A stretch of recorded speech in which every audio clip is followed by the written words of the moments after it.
en este momento. Bueno, bienvenidas. Hoy miércoles 20 de julio, desde la Red de Mujeres en Conservación del Ecuador, les damos la bienvenida a esta conversación con Patricia Zurita, bióloga ecuatoriana que ha impulsado la conservación y la restauración de la naturaleza a nivel global, actual directora ejecutiva de BirdLife International. Patricia es directora ejecutiva de BirdLife International, la alianza más grande para la conservación de aves en todo el mundo. Une más de 115 organizaciones para proteger aves, sus hábitats y biodiversidad global, trabajando con la gente por el uso sostenible de los recursos naturales. Patricia es ecuatoriana, convirtiéndose en la primera mujer de países en vía de desarrollo que dirige una organización internacional de conservación. Antes de BirdLife, Patricia dirigió el Fondo para la Protección de Ecosistemas Críticos, Critical Ecosystem Partnership Fund, y el Programa de Protectores de Conservación o Stewards de Conservación en Conservation International. Ella trabajó en el gobierno del Ecuador y tiene un máster en recursos naturales de la Universidad de Duke. Les invitamos a todas a poner sus preguntas para tener una conversación dinámica e interesante. Patricia, la Red de Mujeres en Conservación del Ecuador tiene sus inicios desde el 2018, cuando un grupo de mujeres profesionales en conservación fueron convocadas para conversar sobre lo que es ser mujer en esta profesión. Desde el 2020 nos unimos a la red regional, que ha crecido en forma importante. Desde esas fechas y durante la pandemia hemos buscado generar un espacio seguro para que mujeres de todas las posibles profesiones, biólogas, economistas, abogadas, etcétera, unidas por la conservación de la biodiversidad, pudiéramos encontrarnos. Hemos trabajado en temas de ciencia, análisis de propuestas de los candidatos en las últimas elecciones presidenciales, incidencia política para la recuperación de los ríos y más reciente en el estudio de los acuerdos después del último paro. Actualmente agradecemos tu presencia para escuchar de personas como tú, ecuatorianas con larga historia en el mundo de la conservación, para que conversemos. Entonces, comencemos ya para que nos cuentes un poco en esta etapa en la que estás dirigiendo organizaciones de talla mundial y cómo ha sido, digamos, este proceso para llegar acá. Bienvenida, Patricia. No, muchas gracias, Marta, querida. Y no, qué emoción estar con ustedes y qué lindo saber que la red está creciendo, que la red latinoamericana es tan grande. Ya me voy a inscribir para ser parte de la red también. A ver, pues sí, estoy con BirdLife 7 años y ha sido una experiencia increíble, de un montón de aprendizaje, de un montón de transformar una organización que va a cumplir 100 años este año, o que acaba de cumplir 100 años y lo vamos a celebrar en septiembre, pero que necesitaba un montón de cambio, un montón de crear la operación para que funcione, o sea, de convertirse en una organización que ha sido yo siempre digo, era un negocio familiar, a que sea una institución que realmente esté al calibre y a la par de lo que necesitaba hacer, ¿no? O sea, es la alianza más grande de organizaciones de la sociedad civil para la conservación de naturaleza, no solamente para aves. La mayoría de los socios de BirdLife son organizaciones de conservación de naturaleza. Y todos estamos juntos porque pues utilizamos a las aves como el hilito conector de todos nosotros, ¿no? O sea, como el canario en la mina que nos dice qué está pasando con el planeta, pero también como ese increíble conector a la naturaleza que nosotros tenemos como seres humanos. ¿Cómo llegué acá? Pues es un poco una larga historia.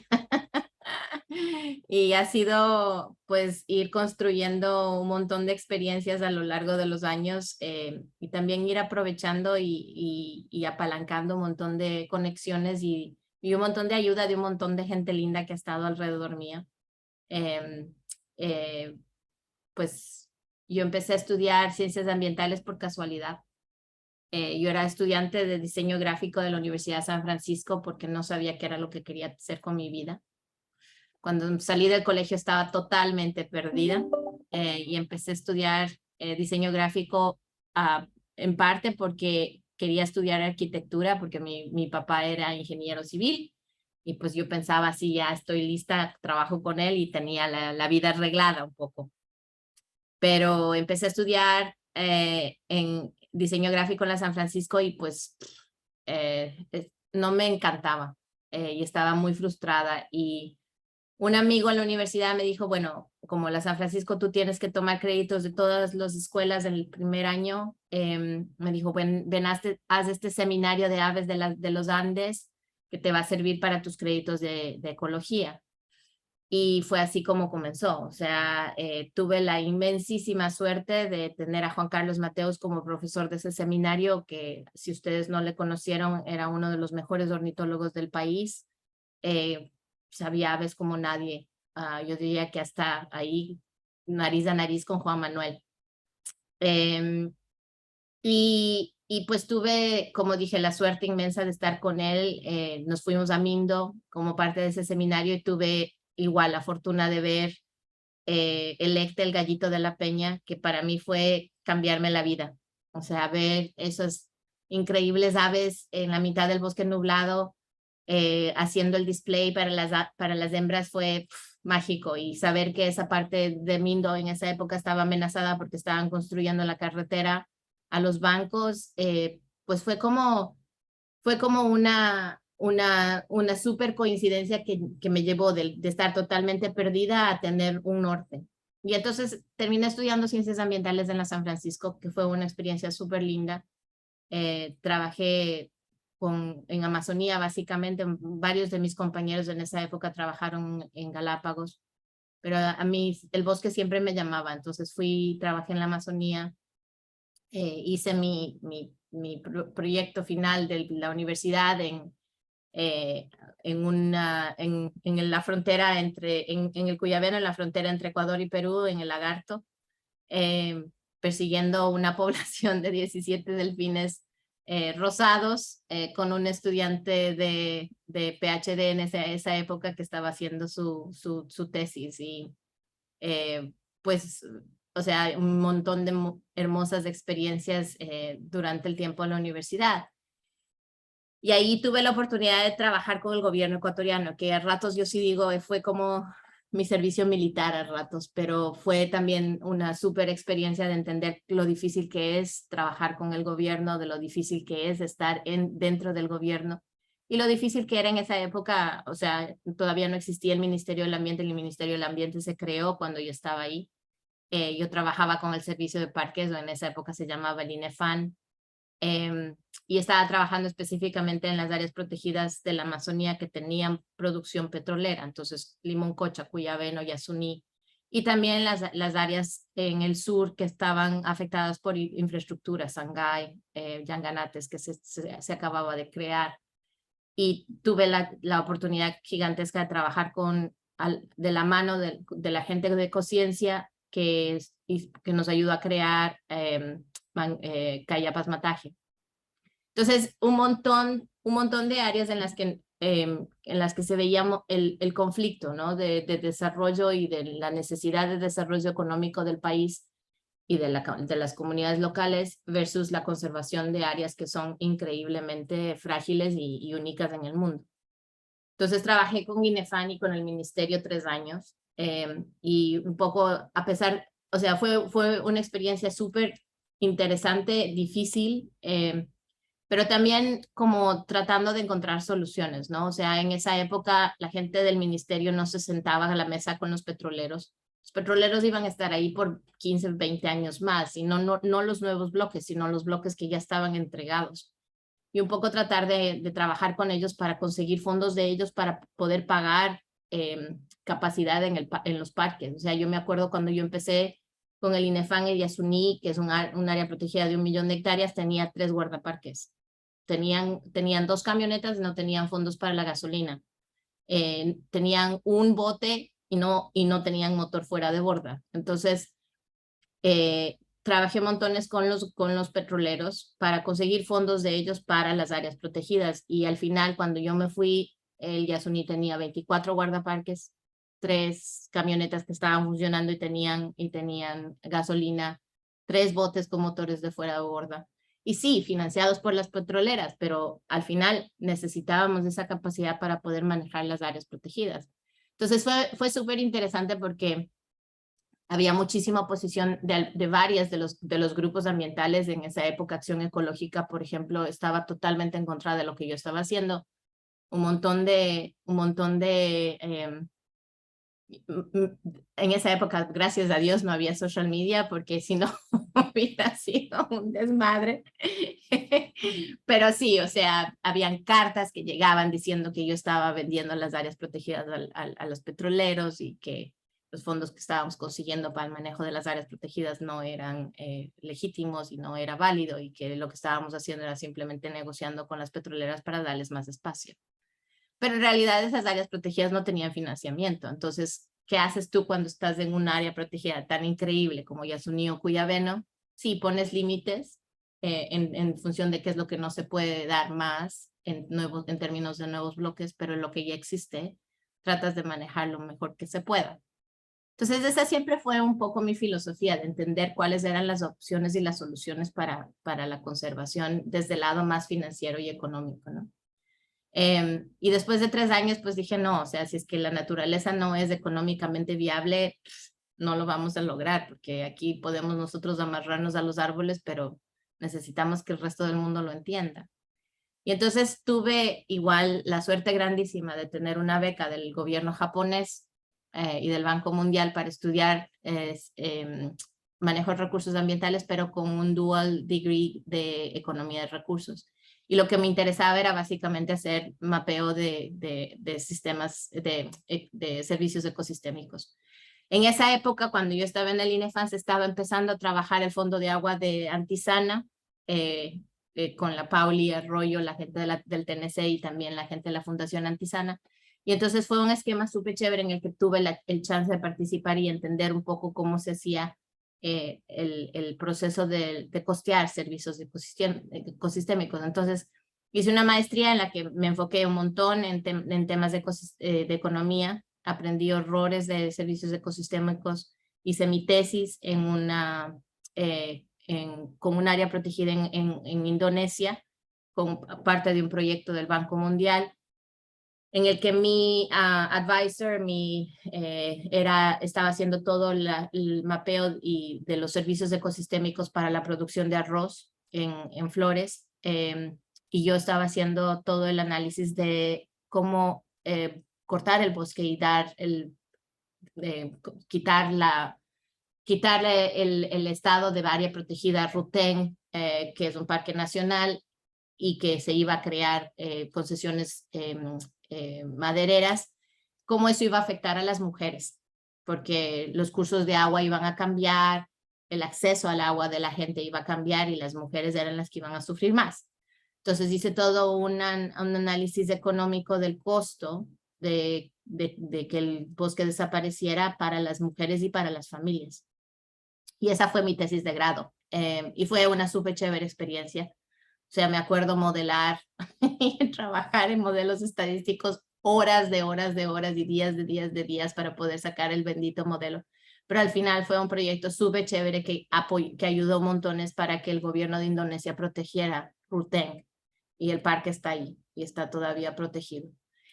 Y porque escribí esa tesis, cuando acabé la maestría, WRI me llamó para que trabaje con ellos. Ellos tenían un proyecto financiado de AID para hacer el mapeo de servicios ecosistemas y costeo de servicios ecosistémicos en Vietnam, en Kenia y en Panamá. Entonces yo fui parte del equipo.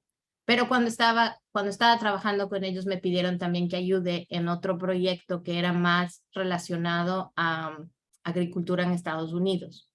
Era un sistema en esa época geográfico para poder entender la cantidad de nitrógeno y fósforo que salía de cada una de las fincas o las granjas y los sembríos gigantescos que hay en la bahía de Chesapeake, pero también en la cuenca del Mississippi.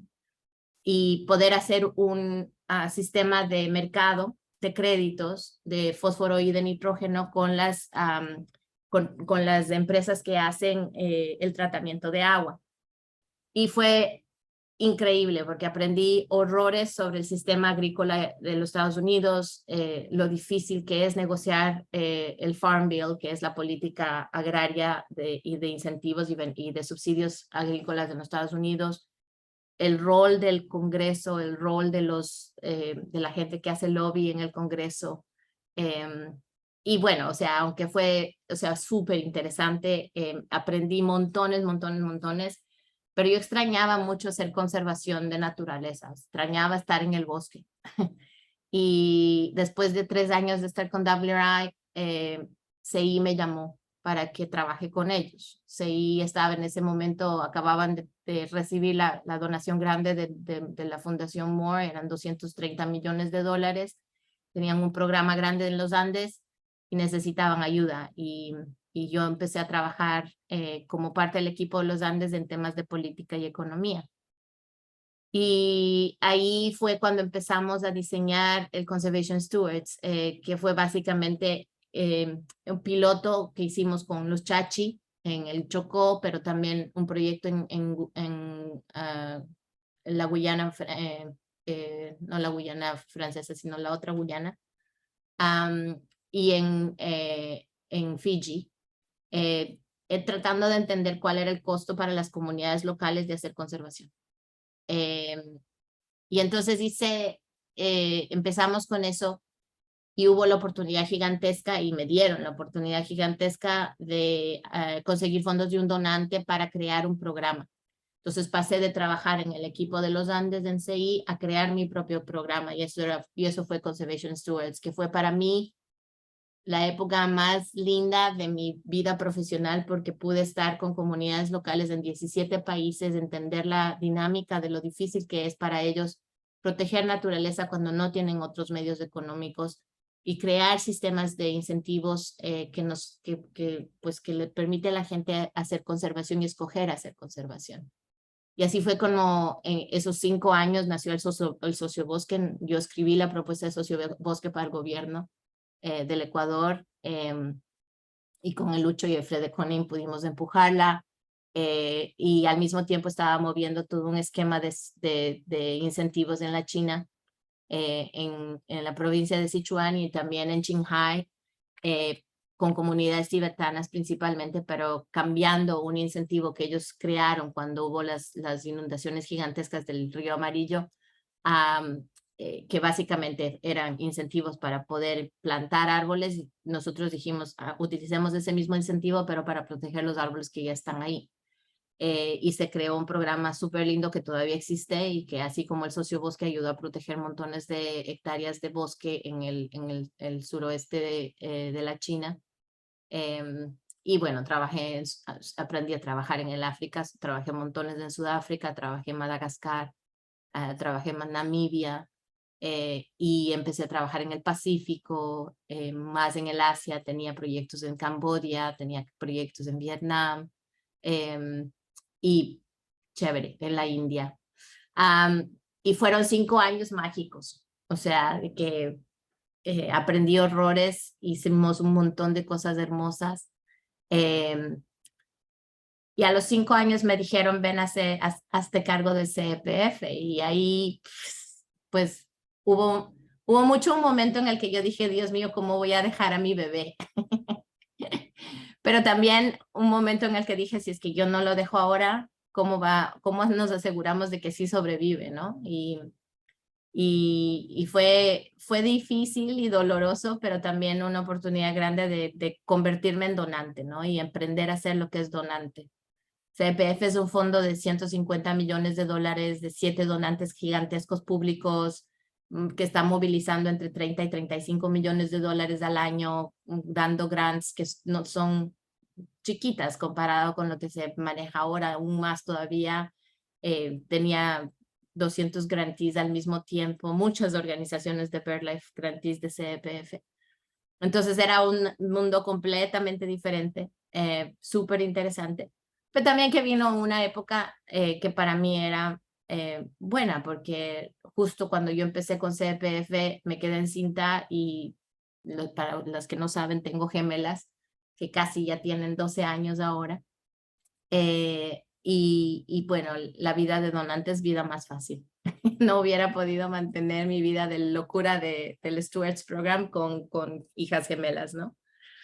Y bueno, 5 años de CEPF, en el que aprendí también montones, lo difícil que es lidiar con donantes públicos, pero lo increíble que es tener la posibilidad de movilizar fondos, pero también lo separado que uno está de la acción el momento en que uno es donante, ¿no? Y que es chévere y sí, pero no es el mismo impacto que estar con las manos en la masa haciendo conservación.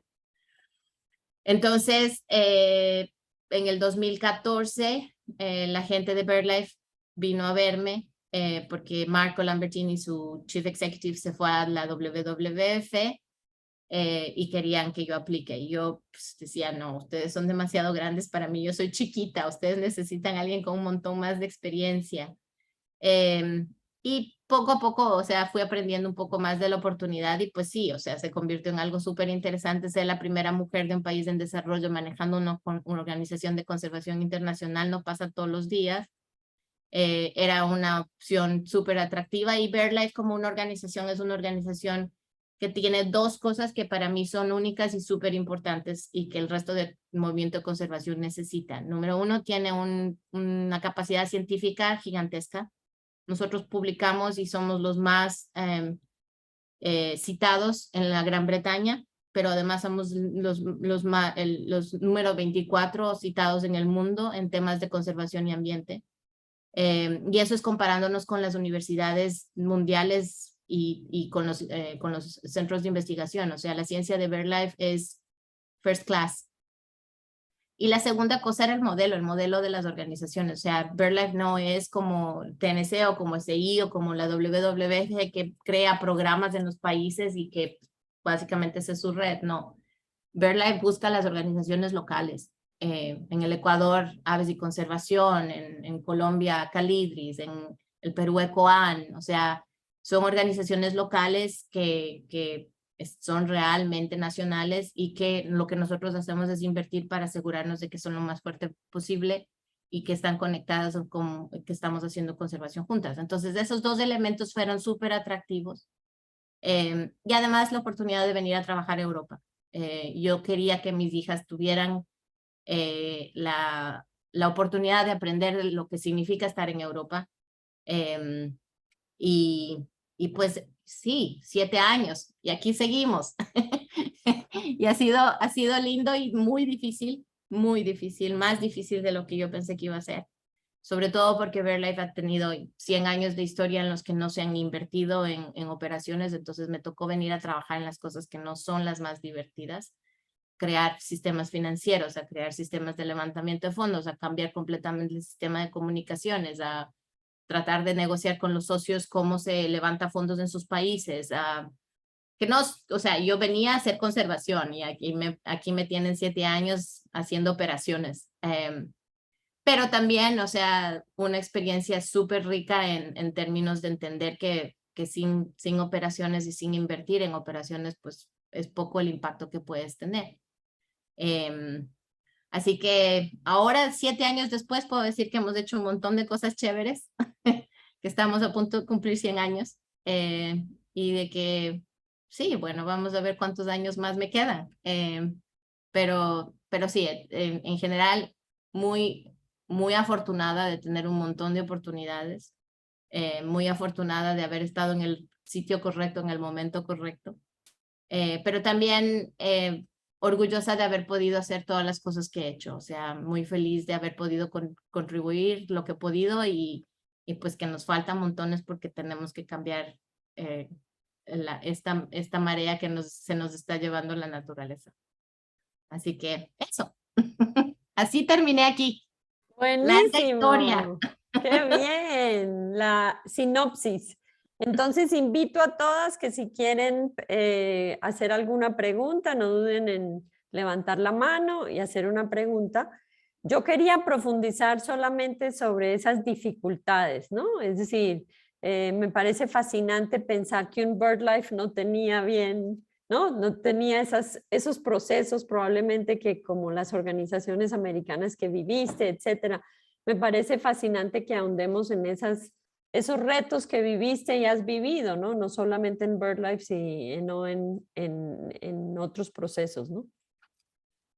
Sí, a mí yo creo que un poco el movimiento de conservación, y bueno, en Estados Unidos menos que aquí, yo creo que parte porque se profesionalizó muchísimo más rápido en Estados Unidos que en Europa, y no solamente en Inglaterra, sino en Europa en general.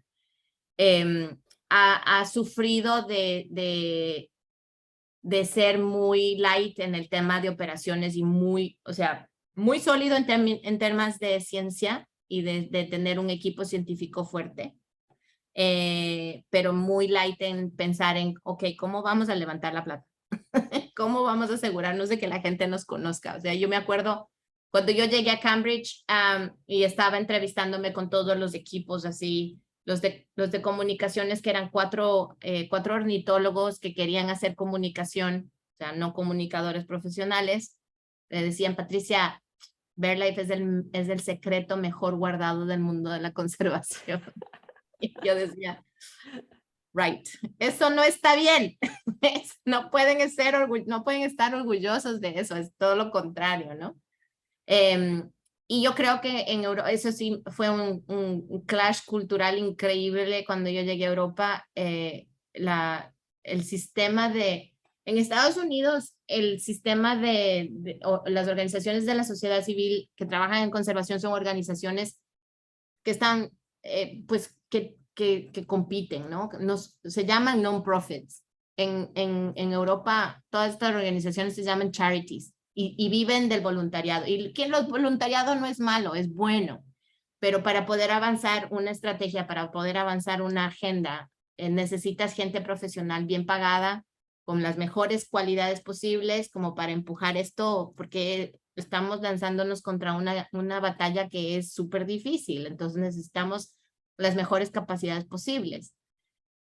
Europa todavía tiene ese sentimiento de que trabajar en un charity es algo que uno tiene que hacer por muy poca plata, que necesitas más gente voluntaria, que no es profesional, que no es competitiva, que no, o sea, porque eso es lo del sector privado, o sea, nosotros no somos sector privado. Y yo creo que eso ha perjudicado montones del avance de las organizaciones y del trabajo que se puede hacer con organizaciones que tienen un montón de carisma y un montón de convicción, pero que no necesariamente tienen la mejor capacidad porque no pueden o no quieren pagar lo que en Estados Unidos, por ejemplo, podrían pagar. Entonces ha sido súper interesante, está cambiando y ha cambiado, yo creo, en los últimos 5 años, ha cambiado montones, no completamente, pero sí hay ese sentimiento de que en Europa un charity es un charity, que haces las cosas con lo que avances. Entonces, sí, traer sistemas financieros, traer y levantar los fondos para esas cosas, traer sistema de levantamiento de fondos, o sea, cuando yo llegué, me acuerdo la primera cena que yo tuve con donantes de BirdLife, que fue, yo empecé a trabajar en febrero y la primera cena fue en junio, yo abiertamente, muy americanamente dije, bueno, a ver, sacamos los cheques. Mamma mía, o sea, pero es que pecado, ¿cómo es posible que yo diga eso? O sea, en Inglaterra, sobre todo, no se habla de plata. No, es palabra prohibida, no está bien. Y ha sido súper interesante ver que mis propios donantes en los últimos 5 años yo he podido empezar a cambiar ese mensaje y decirles, bueno, pero es que si yo no hablo de plata con ustedes, ¿con quién hablo de plata? O sea, ¿cómo me financio? Y entonces yo creo que en eso ha sido, o sea, es un poco, ahí sí yo le agradezco mucho al universo que haya nacido en América Latina porque es de esa testarudez latina me ha permitido por varias veces decir, no, pero es que así es como tiene que ser. O sea, no importa que esa haya sido la cultura europea, necesitamos cambiar eso por el bien de Verlife, por el bien del planeta. Pero sí, difícil, súper diferente además, súper diferente a lo americano.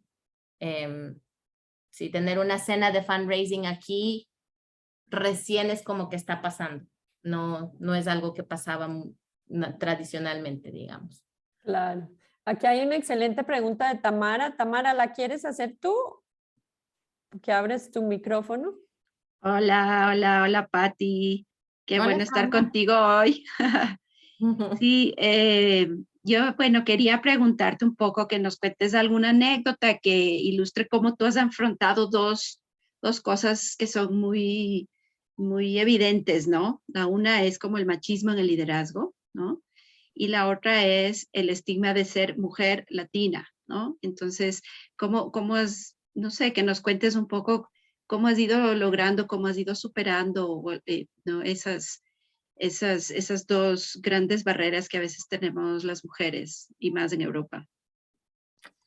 Sí, yo creo que el machismo en Europa es peor que que en Estados Unidos, pero a ver, en términos de anécdotas,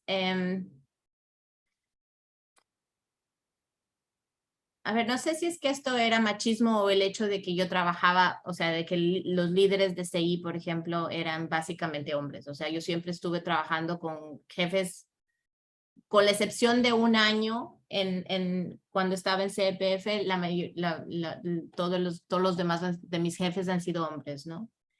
Y yo creo que a uno le cuesta un montón.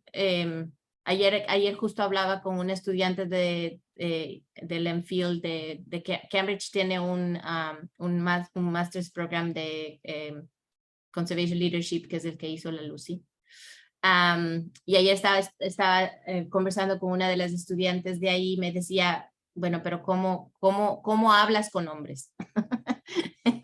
Y yo le decía, bueno, o sea, yo creo que uno tiene que acordarse y asegurarse de que, o sea, sentirse segura de que lo que uno está haciendo lo está haciendo bien, mujer o hombre, no importa, o sea, y yo no sé si es que tuve la suerte bueno, definitivamente tuve la suerte inmensa de tener un papá que a pesar de ser increíblemente conservador e increíblemente tradicionalista y machista, creó muchísima convicción en las 3 mujeres hijas que tuvo, asegurándose de que nosotros luchábamos por lo que nosotros queríamos, no importara qué fuera, ni en dónde, ni con quién. Y yo creo que eso me armó un montón como para, no sé si de seguridad, porque yo siempre me siento súper insegura respecto de qué es lo que estoy diciendo y qué es lo que estoy haciendo. O sea, siempre estoy como second guessing, ¿no? Lo que estoy diciendo. Pero creo que sí me dio las herramientas como para poder enfrentarme, no es la palabra correcta, pero sí presentar mis argumentos de una manera súper con convicción. O sea, yo me acuerdo haber tenido conversaciones súper difíciles con Peter Seligman, que era el Chief Executive de CI. Me acuerdo y ahí que está la Gaby, cuando tuvimos que cerrar la oficina en Venezuela, pues la forma en la que se cerró la oficina fue terrible, terrible. Y ahí yo hablé con Peter y le dije, esto está mal, y así no se hacen las cosas y así es como lo tenían que haber hecho. Y fue, o sea, fue una conversación súper difícil. O sea, él por último me dijo, yo soy el Chief Executive y yo decido eso y gracias por tu mensaje, pero ya está. Y yo creo que a ratos es ese, o sea, un poco el sentimiento, no sé si de impotencia, pero sí de sacarte el clavo, ¿no? Y de decir, ok, hice lo que pude, estuvo mal, y no quedarte callada. Yo creo que esa parte para mí siempre ha sido súper importante. En temas del estigma de ser mujer latina, no sé, o sea, los ingleses son muy raros. Y es un ambiente súper difícil, pero yo creo que lo que he logrado hacer es convencer a la gente de que la conservación es global, de que los problemas no están aquí, o que hay pocos problemas aquí comparado con lo que está pasando en los países en desarrollo, y que tener a alguien de un país en desarrollo es un asset, ¿no? Es alguien que entiende esa realidad. Yo creo que en ese sentido BirdLife ha sido una organización en general, por la estructura que tiene, una organización súper diversa, y aunque no habían muchas mujeres en el liderazgo hasta que yo llegué, siempre ha habido mucha diversidad racial. Entonces yo tuve directores debajo mío, africanos, del Pacífico, asiáticos, o sea, había muchísima diversidad en ese sentido. Y yo creo que eso ayudó a balancear mucho el estigma inglés, digamos, dentro de mi management team. Pero a nivel de donantes, tenaz. Y no porque fuera latina. Yo no creo que fuera porque era latina, sino porque ellos me veían muy americana. O sea, para ellos era la bronca de que yo traía toda esa filosofía de levantamiento de fondos de los Estados Unidos, que es mucho más agresiva, que es mucho más directa, o sea, que no va por las ramas, ¿no? O sea, va y dice, ok, los cheques. Y ese para mí fue el golpe más difícil, porque era luchar contra una cultura que no entendía, y que sí, que me ha costado montones cambiar. Que no estoy ahí todavía, no. O sea, lo que hice fue conseguir muchísimos más donantes de Estados Unidos, pero creo que ellos ven ahora los donantes británicos que tenemos, ven los cambios y empiezan como a confiar más, ¿no? Y a darse cuenta de que sí, de que vale la pena invertir en la organización. Pero otra vez, o sea, no creo que era por un tema de ser del sur o por ser latina, sino porque yo venía con una agenda muchísimo más americana. No estoy segura si es que alguna vez, la verdad es que tal vez he sido o muy ingenua o muy suertuda, y no he tenido que enfrentarme así contra una posición súper fuerte que me dijera, pues, bueno, tú qué sabes, si eres del sur, ¿no? Yo soy muy peleona. Y si es que eso me hubiera pasado, creo que hubiera... Lo sé muy bien, Pati, te conozco. Muy bien, aquí tenemos a Carolina Proaño, si quieres hacer tu pregunta. Sí. Hola Pati, primero saludarte porque somos primas y no nos hemos visto miles de años. Hermosa, hola. Hola, Bella. Gracias por este espacio. Qué lindo que logré conectarme yo desde Galápagos y aprovechando este espacio lindísimo para compartir y hacer una pregunta. Yo he visto igual este mundo de la conservación, yo estoy del lado de la ciencia, y una pregunta que me ha como surgido en este tiempo ha sido si tú, ¿qué crees que hay una tendencia a que hay objetivos de manejo que están un poco desligándose de las necesidades científicas? Yo cada vez siento que veo que el financiamiento va a donde no es urgente. Entonces, esa para mí es una percepción que ha surgido mucho. ¿Qué piensas? Pues, primero, besos. Me encanta verte. Sí, yo estoy de acuerdo. Y es súper frustrante. Una de las razones por las que yo salí de CI fue precisamente porque fue una época en la que el sector de conservación grande, o sea, el TNC, CI, WWF, empezaron a desmantelar a sus programas de ciencias. O sea, se separaron montones de sus programas de ciencias porque es súper difícil financiarles. Y una de las razones fundamentales por las que yo vine a BirdLife fue precisamente por el equipo de ciencias que tiene. Porque yo, como tú, creo que sin tener esa columna vertebral científica que dirija hacia dónde debemos ir, pues estamos perdidos y terminamos financiando y botando plata en cosas que no valen la pena. y que no nos van a resolver nada. Y yo creo que el reto gigantesco que tenemos ahorita como movimiento de conservación es precisamente hacer que esa ciencia sea mucho más visible, mucho más vocal, mucho más loud, ¿no? Que se entienda y se escuche mucho mejor.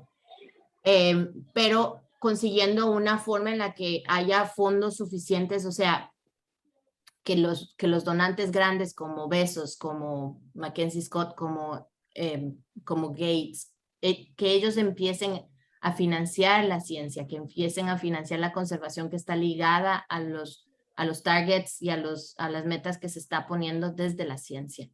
Y yo creo que esa conexión no existe todavía. O sea, yo sigo matándome, consiguiendo fondos para que BirdLife pueda seguir manteniendo, por ejemplo, la lista roja de aves. Nosotros tenemos la custodia de la lista roja de aves de UICN desde hace más de 45 años y somos los únicos que hacemos el update de la lista roja todos los años. Y me cuesta una fortuna y levantar esa plata es súper difícil. Pero mientras yo esté aquí, seguiremos haciendo esto porque esto es algo que nos ayuda a dirigir la acción de conservación de BirdLife. Pero sí, o sea, a mí, parte del problema es que estamos en una época en la que los donantes van hacia lo más flashy, ¿no? En lo que tiene más potencial de comunicación, en lo que tiene más potencial de visibilidad.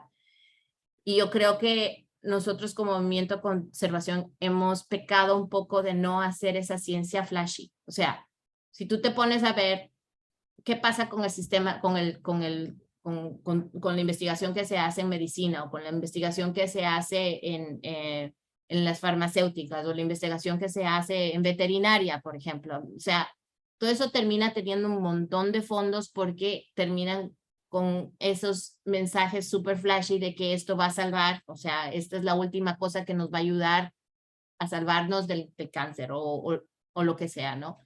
Y yo creo que nosotros, un poco porque yo creo que hay dos graves pecados del sistema de conservación, del movimiento de conservación global. Uno es que no hemos logrado empujar más el tema científico como algo absolutamente necesario para que justifique todas las cosas que hacemos. Y las decisiones que tomaron Peter o en esa época Mark Tercek en el TNC o ¿quién estaba en la W? Jim, de básicamente desmantelar los programas de ciencias nos perjudicó montones a todos. Y las pocas organizaciones que se quedaron con ciencias como WCS y BirdLife, pues hemos sufrido tratando de mantener los fondos para eso. Yo creo que un poco el péndulo está regresando, ¿no? O sea, las organizaciones grandes están empezando a darse cuenta que sí, que es necesario tener esa ciencia, pero todavía todos sufrimos de que no hay suficientes fondos. Y tenemos que encontrar un modelo de levantar fondos para ciencias muchísimo más efectivo de lo que tenemos. Yo creo que ese es el primer pecado. El segundo pecado es que no trabajamos juntos. O sea, el movimiento global de conservación sigue siendo un movimiento súper competitivo en el que todo el mundo se está codeando y que está tratando de ser el primero y el más lindo y el más grande y el más flashy, en lugar de acordarnos de que todos estamos trabajando por la misma misión y que si no trabajamos juntos, pues no lo vamos a lograr. Entonces, y eso sí, ahí voy de vuelta a la pregunta de la Tama. Ahí sí creo que ha sido un problema de que hay demasiados líderes hombres en el movimiento de conservación. O sea, el nivel de competencia que hay entre los hombres que están liderando las organizaciones grandes de conservación ha sido tenaz. Y ahí sí, ese es probablemente uno de los pocos espacios donde yo me he sentido como que, usted es mujer, aquí hablamos nosotros. Menos ahora, parte porque, bueno, porque la mayoría de ellos son mis amigos y porque ahora la Jennifer también está en TNC.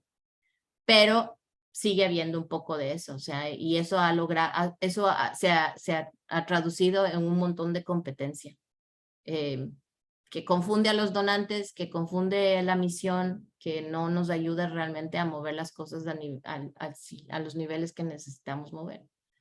Entonces, Carito linda, yo estoy de acuerdo contigo y no sé cómo, o sea, vamos a cambiar eso, no sé cómo, no sé qué tan rápido, pero tenemos que cambiarlo y mi compromiso con BirdLife y con la ciencia es que vamos a seguir buscando fondos de donde sea para mantener ese equipo científico, pero sí tratando de hacerlo mucho más visible y mucho más vendible, mucho más flashy, que yo creo que no compromete la calidad de la ciencia, pero sí nos ayuda a traer fondos. Sigue, Lucía. Gracias. Perdón. Te he escuchado, primero para ti, qué hermoso escucharte, hemos compartido montones de cosas hermosas, pero nunca había tenido la oportunidad de escuchar toda tu historia y qué inspiradora. Y te agradezco mucho por haber sido y los retos y todo, porque en eso aprendemos también un montón todas quienes te escuchamos. Y en el tema de BirdLife, a mí siempre me ha interesado mucho esta gran organización, esta Bingo, ¿no? Hay montones de críticas a las grandes organizaciones, pero BirdLife tiene, como tú dices, esta característica de que trabaja con organizaciones locales. Y yo ahí te quería preguntar respecto a cuáles son los retos más grandes para una organización internacional de trabajar con organizaciones locales que tú has encontrado, y no sé si puedes compartir como un par de formas en las que has superado esos retos o han tenido que llevar como un tema de fortalecimiento de capacidades con todas esas organizaciones. Yo creo que sí, es que al mismo tiempo con organizaciones locales, es como preguntarte cuál ha sido el reto más grande de ese trabajo y preguntarte si tú crees que alguna vez, conociendo que esa es la forma, como una forma muy buena de trabajar en conservación, si es que tú crees que hay alguna vez en que justifica que una organización internacional en verdad abra puertas en territorios nacionales, o que en verdad esa debería ser la forma en la que todas las ONGs internacionales trabajan. A ver, yo creo, gracias Lucy, primero que nada, besos a ti y a Norman y a tus guaguas bellos. A ver, el modelo de BirdLife es único y yo estoy absolutamente convencida de que es la forma más sostenible de trabajar en conservación, porque lo que estás haciendo es crear capacidad a nivel local donde realmente hay ese amor y convicción por trabajar por lo de uno. Que no digo que no haya en el staff de organizaciones internacionales que están en los países, por ejemplo, o sea, yo sé que Lucho Suárez ama al Ecuador tanto o más que cualquiera de nosotros, pero esa etiqueta de ser parte de una organización internacional cambia las cosas montones. Yo estoy convencida de que con todos los problemas, por ejemplo, de UNAVES y conservación o de otras organizaciones chiquitas de alrededor del mundo con las que BirdLife trabaja, la solución es crear esa capacidad y fortalecer esa capacidad. Que no es necesariamente la forma más rápida de hacer conservación, ni tampoco la más costo efectiva, pero si uno piensa en el largo plazo, es definitivamente la más sostenible. Yo creo que es la más responsable, no solamente en términos de ambiente, sino también en términos de sociedad. O sea, es crear esos espacios y proponer, generar la oportunidad de compartir lecciones y herramientas que permitan que estas organizaciones locales se fortalezcan y con lo suyo puedan ser realmente, que esta palabra no existe en español, ¿no? Los stewards de la conservación en sus propios países. Lo que sí creo es que, y yo creo que hay una responsabilidad gigantesca que tienen las organizaciones internacionales que no son BirdLife, de también apoyar esa agenda. Y de hecho, hace un par de semanas yo estaba sentada con Sanjan Mutilinga, el Chief Executive de CI, conversando de un montón de cosas y una de las cosas que yo le dije es, sí, tienen que empezar a hacer esto más. O sea, todos tenemos que empezar a hacer esto más, porque mientras más apoyemos y apalanquemos la capacidad nacional en cada uno de estos países, mejor va a estar la naturaleza de esos países. Y eso no significa que no haya un rol para las organizaciones internacionales, pero sí que dejemos de ser tan neocolonialistas, conservacionistas, para que nos movamos a un modelo que es muchísimo más sostenible. No va a ser fácil y va a tomar tiempo. Ahora, no creo que se lo puede hacer inmediatamente en todas partes. Y de hecho, BirdLife ha estado en varios países en los que nosotros hemos empezado con programas de BirdLife, pero con la misión absolutamente clara de que en 5 o 10 años nosotros salimos de ahí y queda la organización que se hace cargo de la agenda después, ¿no? Entonces, sabe Brasil, por ejemplo, Asiti en Madagascar, Burung en Indonesia, Nature Life en Camboya, Nature en Vietnam. Todas esas son organizaciones que salieron de programas de BirdLife, que empezaron como programas de BirdLife, pero que ahora son sus propias organizaciones y nosotros estamos ahí detrás de ellos apoyándoles. Pero para mí esa filosofía de apoyar y crear esa capacidad para generar esas organizaciones es la correcta, o sea, especialmente en países donde no tienes capacidad, mucha capacidad local, es el modelo perfecto, porque lo que haces es generar esa capacidad con gente local y crear una estructura que les permite tener una propia organización y después nosotros nos hacemos a un lado en términos de no estar ahí, pero estamos ahí apoyando de varios frentes, trayendo fondos, ayudando en la gobernanza, asegurándonos de que se mantienen y que sobreviven y que flotan en épocas de crisis, ¿no? Como, o sea, un montón de apoyo nosotros, por ejemplo, para aves y conservación en los últimos años. Pero sí creo que hay ese espacio, sobre todo en países en los que la sociedad civil no es algo muy común o no existe tanto, en el que tú puedes, como una organización internacional, crear esa capacidad siempre y cuando esté absolutamente claro de que te haces a un lado y de que dejas esa capacidad para que esa capacidad esté ahí presente en el futuro. Pero yo estoy absolutamente convencida de que sin esa capacidad a nivel nacional no lo vamos a lograr. O sea, esto tiene que ser trabajo de todos y las organizaciones internacionales no pueden solas. Ni tienen la legitimidad tampoco. O sea, yo creo que organizaciones nacionales tienen muchísima más legitimidad de hacer conservación en sus propios países que nosotros o que WCS o que WWF. Por más fondos que tengan.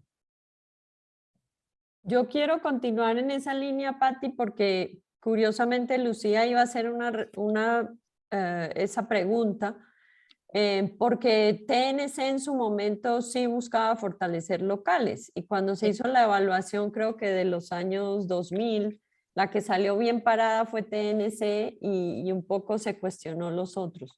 Y en el proceso lo que ha pasado es para mí una competencia desleal, súper incómoda, ¿no? Sabiendo que soy amiga de todos los directores y los admiro mucho como personas, y creo que mucho fue escuela McKinsey desde Trexec y no, empezó el proceso de profesionalizar a las bingos, ¿no? Que todos fueran yuppies y entonces empieza este proceso de sacar la ciencia y romper un poco esos vínculos tan personalizados que había. Entonces, no, se vuelve una cosa un poco al estilo competitivo gringo. Pero lo que más me ha angustiado es que hemos perdido mucha capacidad nacional, a pesar de que si como sector seguimos creciendo, se ha perdido mucha capacidad nacional y sí creo que tenemos que hacerlo sentir y discutirlo más, ¿no? Es decir, como miembro de directorios de las ONGs locales y regionales, sí me parece que es un tema que hay que seguir apoyando, ¿no? Y que sepas que de la medida que podamos nos interesa. Yo creo que como mujeres en conservación es bueno poner el tema, discutirlo y agradecerle a las dos por por hacer comentarios en ese sentido, ¿no? Que creo que el futuro requiere de organizaciones locales nacionales y además de litigios, de oposiciones fuertes, porque la lucha cada día es más difícil, ¿no?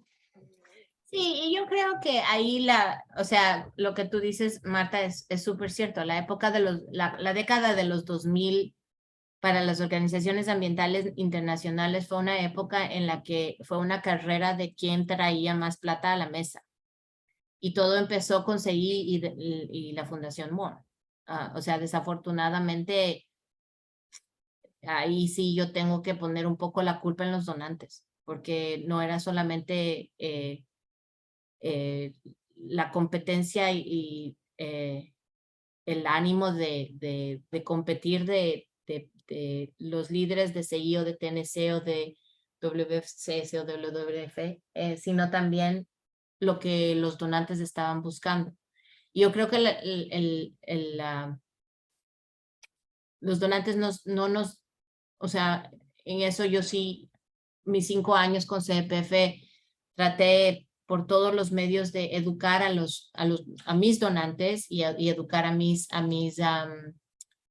grantees sobre la importancia de ser un donante even, ¿no? Y de dar la oportunidad y tomar el riesgo de trabajar con organizaciones locales, tanto como cuando trabajamos con organizaciones internacionales, y asegurarnos de que teníamos un balance en los portafolios. O sea, yo me acuerdo pelear grandísimo con la gente del Banco Mundial, porque ellos querían que nosotros diéramos plata, no me acuerdo si era TNC o WCS, en un portafolio de proyectos en Mozambique, y yo peleaba, pero a rajatabla, porque sean organizaciones locales.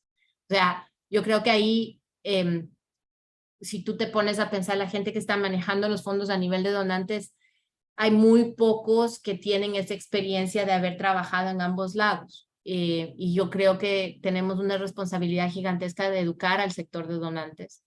Pero también, o sea, yo creo que esta época es como que el péndulo regresa un poco y las organizaciones ambientales internacionales empiezan a pensar y a darse cuenta de que sin tener organizaciones locales, pues están siendo vistas como neocolonialistas. Y yo me acuerdo montones, o sea, yo me acuerdo, ¿te acuerdas del programa de cómo era el programa de las 4 Ps del TNC que creaba capacidades a nivel? O sea, era un programa lindísimo que hizo montones de cosas, sobre todo en América Latina y en los Andes. O sea, la Fundación Antisana se financió y se benefició montones de eso. O sea, el mismo ECOAN en el Perú, Arcoíris. Arcoíris, sí, todas esas organizaciones se beneficiaron un montón. El problema fue que de pronto todo ese modelo desapareció porque la plata grande estaba en la mesa y pues mejor nosotros solos lo hacemos. ¿Para qué vamos a estar con las organizaciones locales? Y yo creo que perder ese norte fue grave. Pero sí siento un poco que está como empezando a regresar. No con la fuerza en la que teníamos al final de los 90s y los principios de los 2000, pero que está como empezando a tentarse, ¿no? Y como que están empezando a entender que sí, solos no lo pueden hacer y que crear esas capacidades. O sea, a mí me sorprendió muchísimo, por ejemplo, cuando yo hablé con Sanjan hace 2 o 3 semanas, que él me dijera, sí, ¿no? O sea, tenemos que hacer esto, hagámoslo. Y hagámoslo, no hay problema, lo hacemos. O sea, y que creo que es algo que por el modelo financiero que hemos estado viviendo, como que se dejó a un lado. Pero sí, de acuerdo con ustedes. Gracias, Patti. La Susan Potes te manda un saludo. La pobre está en cama recién recuperándose, que le gana el dolor de una cirugía. Entonces, que te manda un abrazo y gracias a Susan por unirse con esa situación. ¿Alguna otra pregunta? Ya estamos cerrando, pero sí quería dar una última oportunidad para dejar a la Patti dormir, porque sé que estás ya a 10 de la noche. Entonces, por favor, preguntas, comentarios, observaciones. Y un beso, Susan, que te mejores pronto. Gracias por unirte a pesar de... Exacto. Yo pregunto de nuevo, aprovechando el último espacio, solo para saber el tema recurrente ahorita de la ola de calor, cómo lo están viviendo, y sabemos que hay además una ola de avian influenza que está arrasando con un montón de especies de aves. Entonces, ¿cómo se ve, por ejemplo, ese tipo de incendios que tenemos que apagar urgentemente? Si hay de alguna manera fondos que se pueden gestionar así emergentemente con estas tanta cantidad de incendios que tenemos que apagar casi que literalmente. Eso Bueno, para mí. y literalmente, porque ahorita España, Francia y Portugal se están incendiando. A ver, ¿qué te puedo decir? Acabamos de romper el récord de la temperatura más alta en la Gran Bretaña ayer. Nos estábamos muriendo de calor. Hoy, gracias a Dios, bajó casi 10 grados, entonces ya está más vivible la situación. La parte más difícil de todo esto es que la gente no asocia eso con cambio climático. O sea, la gente común y corriente no tiene ni la menor idea de que, o sea, no, es como que no, los puntos están ahí listitos para que uno los una, pero no hay forma. Y como ustedes seguramente saben, estamos en la mitad de un proceso político súper beligerante del Partido Conservador, en el que ahora tenemos ya finalmente 2 candidatos para reemplazar a Johnson. Ninguno habla de ambiente, ninguno habla de cambio climático, ninguno habla de los compromisos que la administración, por más loco que Johnson haya estado, hubo compromisos súper importantes que todos estamos esperando que el nuevo primer ministro vaya a honrar y a cumplir, pero nadie habla de eso. Yo súper apenada porque el ministro del Ambiente de esta administración ha sido un súper campeón de un montón de cosas que nosotros hemos empujado, incluyendo el acuerdo de los océanos, trabajo con más financiamiento para América Latina. O sea, la Gran Bretaña ha estado súper ausente de América Latina y ahora empezaban a poner más plata. Con fondos de ellos estamos haciendo un proyecto grande en el Asia pues, que no sabemos qué va a pasar. Entonces, un montón de incertidumbre política, además de la pena de que, pues, como digo, llegamos a los 40 grados ayer y nadie habla de cambio climático. Pero, o sea, difícil en parte, o sea, la Gran Bretaña es una isla, literalmente y semánticamente también. Viven muy aislados y ahora con el Brexit peor de todo el sistema europeo. En Europa tú ves ahora la ley de restauración, o sea, nosotros estábamos en grandes celebraciones la semana pasada porque la ley de restauración va y se acaba de abrir para el debate y la ley de restauración va a ser el precedente que va a definir cómo se hace restauración en tierras que necesitan recuperación ecológica para el mundo, no solamente para Europa. Entonces nosotros hemos empujado montones de eso en términos de lo que nosotros hacemos en Europa y tenemos un poco de esperanza de que al menos esa legislación va a salir bien. Pero sí, o sea, como tú dices, un montón de incendios que apagar. La influenza, estamos un poco desesperados porque no tenemos todavía toda la información que es necesaria para entender qué y dónde exactamente está pasando. Acabamos de contratar 2 personas literalmente el lunes que nos van a ayudar. Estamos tomando información y datos de todos los socios. Al principio parecía que estaba bastante contenido en el Medio Oriente.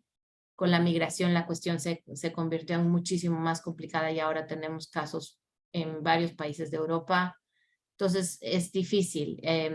Y de ahí a que un reportero de pronto haga la conexión con que la influenza aviaria es peligrosa para los seres humanos, que no es, pues, o sea, se crea otra crisis mega que ahorita no necesitamos, ¿no? Entonces, pues estamos tratando de asegurarnos de que la información correcta llega en las manos correctas, pero un poco luchando contra el reloj porque no entendemos muy bien qué es lo que está pasando. Y y es muy probable que esto esté muy asociado a todos los efectos de cambio climático que estamos viendo, o sea, los cambios en temperatura, los cambios de migración que ya se están viendo. Yo creo que van a hacer que esto se vuelva algo más grande, más rápido. Pero estamos tomándole el pulso, tratando de entender exactamente cómo lo manejamos y por suerte hasta ahorita las poblaciones que han sido más afectadas no son necesariamente las más amenazadas. Entonces como que tienen un poco de colchón como para poder bounce back, rebotar. Pero sí, ahí te seguiré contando cómo va la cosa y tenemos todo un grupo de socios que están trabajando con influencia aviaria. Tenemos, como dije, contratamos 2 científicos más esta semana para poder entender un poco mejor cómo está la situación y cómo seguimos tomando el pulso. Pero sí, esto es una época fácil.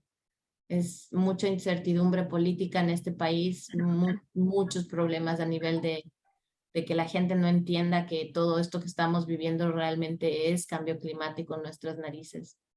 Pero ahí seguimos luchando porque no nos queda más. Total, total. No queda más. Exacto. Si por allá llueve, acá no escampa.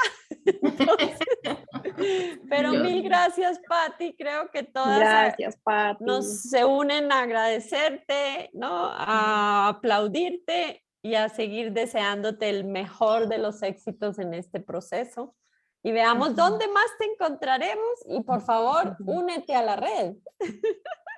Ahorita mismo lleno el formulario, así que ustedes cuéntenme si es que yo puedo ayudar en cualquier cosa, pues ya saben, yo estoy aquí. Al rato sí me demoro en contestar correos, pero estoy aquí. Pero ya sé quién es tu asistente, entonces ahí te buscaremos. Exacto, sí. La Angie es la que maneja mi vida, así que sí. Perfecto, muchas gracias. No, de que muchísimas gracias por la invitación. Y gracias a todas. Abrazotes. Muchas gracias, Patti. Muchas gracias a todas por conectarse. Gaby, Lo logramos. un abrazo grande a tu papi. Bueno, no lo he visto miles de años. Yo le digo. Patti, ahora queremos invitar a la Brigitte de Colombia para que te animes también, a Brigitte Batiste. Entonces, niños, prepárense. Si alguna la conoce, me dicen porque queremos hacerle la invitación. A ver, yo no le conozco, pero yo intento. Bueno, un abrazo a todos. Chao. Un abrazo, chao. Chao. Gracias, Gaby. Gracias, Mane. Chao. Gracias, Marta, salió increíble. Estuve escuchando con mucha atención mientras hacía mil cosas, pero qué bien. Súper. Qué bueno, lo Genial. logramos. Gracias a ti. Gracias. La próxima nos vemos a buscar ese contacto. Perfecto. Chau. Abrazos.